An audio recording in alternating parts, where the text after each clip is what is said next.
Hi everyone, hope you're well. It's Wednesday the 22nd of May, so I figured I'd just do this vlog a tiny bit earlier than I usually do, because I don't think it's going to be anything else significant that I do today that I'm not already doing.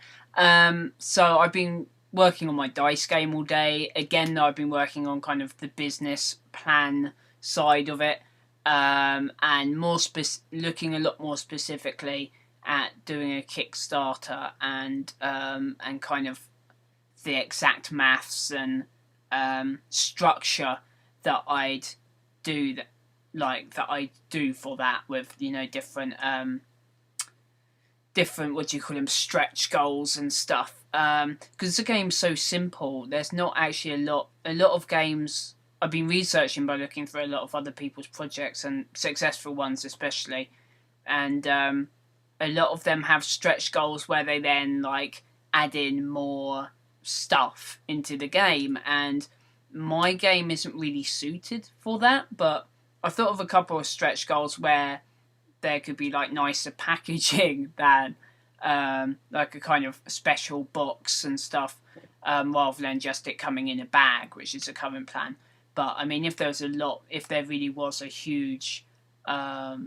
hugely successful funding drive, whatever you call it, if lots and lots and lots of people wanted it, then it might allow enough funding to get a special box and stuff. Because the whole plan for the game is, so far, has been me planning something very simple that is very achievable for me on my own and everything, and keeping it simple and low budget. And then when you go to Kickstarter and then see some incredible projects on there, but at the same time they are very ambitious projects, and they're going, some of them are big companies who are still turning to Kickstarter because the project's so ambitious that it wouldn't make sense to gamble that money up front, and they can also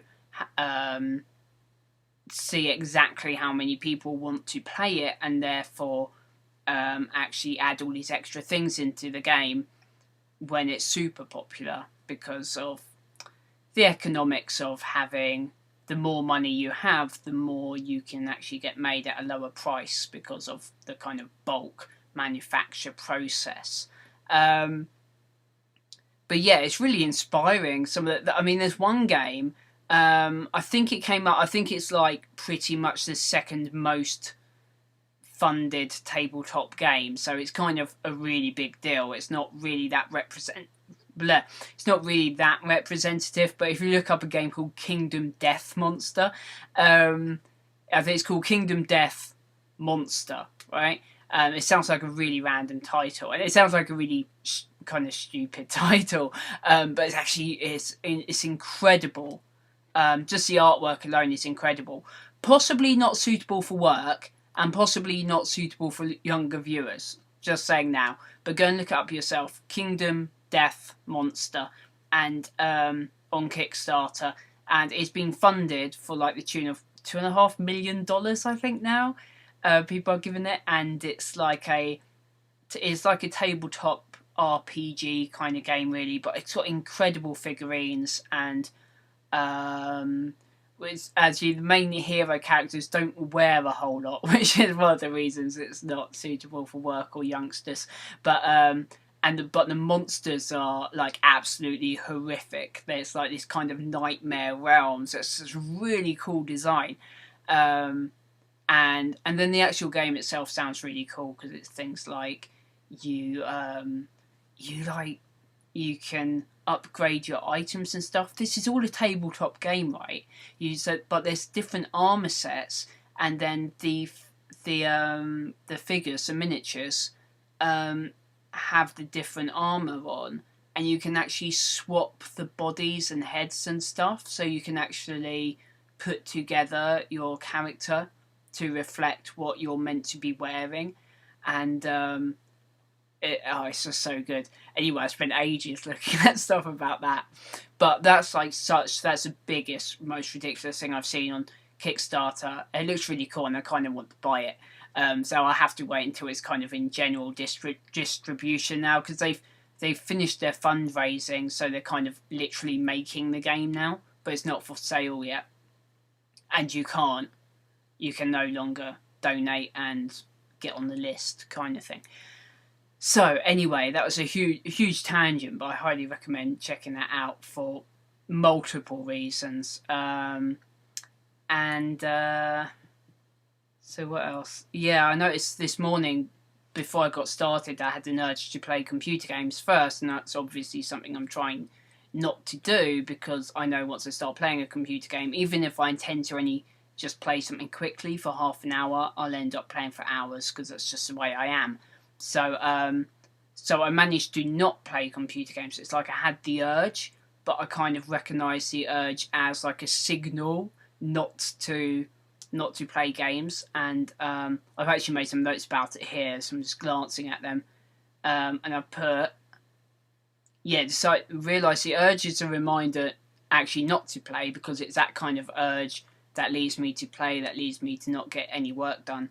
And then once I do distract myself with work, the urge actually goes away surprisingly quickly when I'm actually aware of it. And so having done that, and then every time I do that, every time I decide to distract myself instead and the urge goes away, I really do, it kind of reinforces the idea, and I'll learn over time, that this urge I'm feeling that I really want to play a computer game goes away very quickly as soon as it's not like, I think the point I'm trying to make is, you kind of have, when you have an urge to do something, you have the sense that if you don't do it, the urge is going to get stronger and stronger, and you won't be able to work because you have this urge to do whatever it is you want to do instead. But actually it's the opposite, and actually as soon as you start working on whatever you're meant to be doing, you forget about the urge. It's not actually a real thing, it's just a psychological thing, it's not actually a physical thing. You will just forget about it if you distract yourself. So that was quite good. Having said that, I have played a few games today later on. I've just been playing Project Zomboid again, the latest build of that, because it's been a while. I signed up for it very early on when it wasn't really much of a game.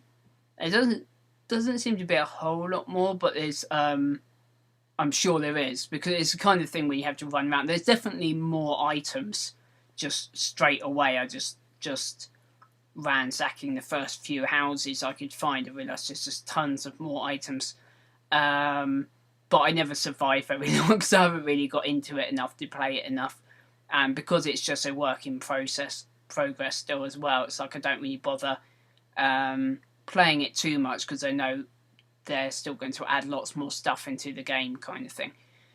So, anyway, I think that's all I've written down to talk about. Yeah, it is.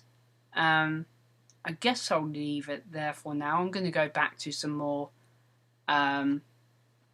crunching some numbers for my dice game. I probably should go back and sort of like work on the actual gameplay of the game as well at some point. But I feel like working out exactly what I'm going to do with this game might be more important first. And either way, it's going to take a long time. The bit that's going to take the most time is sorting out all the actual getting it made business, But yeah, I emailed a few more manufacturers as well, which seemed quite good and promising. And I got a quote, one quote in particular, I'm basically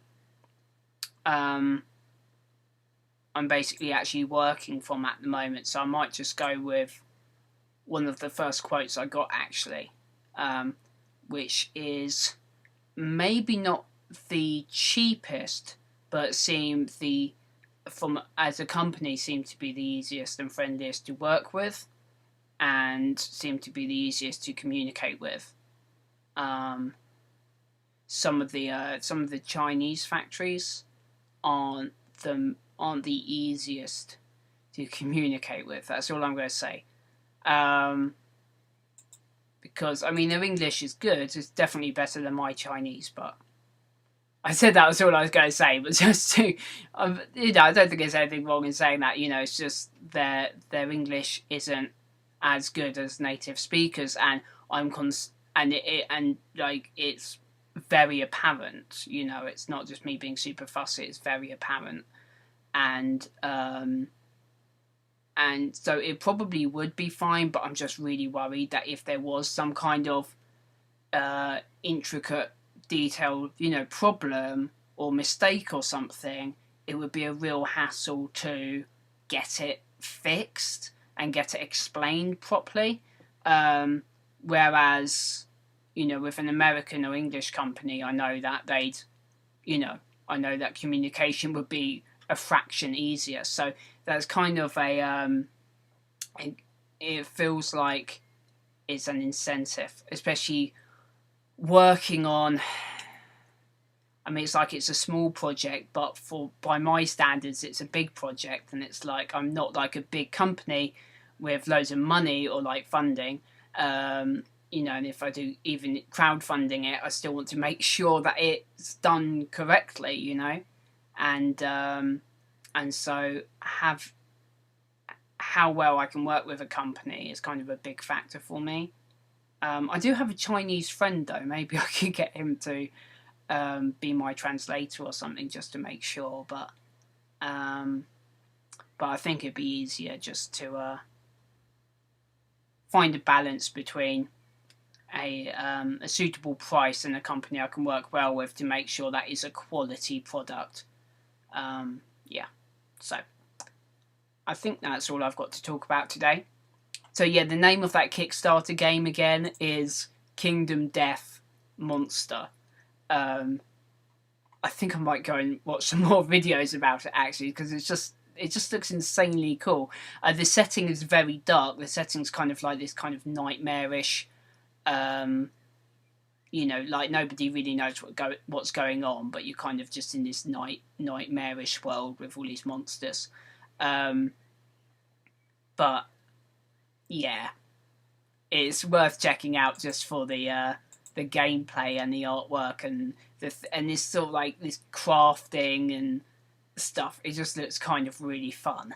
Anyway, so I hope you're well, and I will see you tomorrow.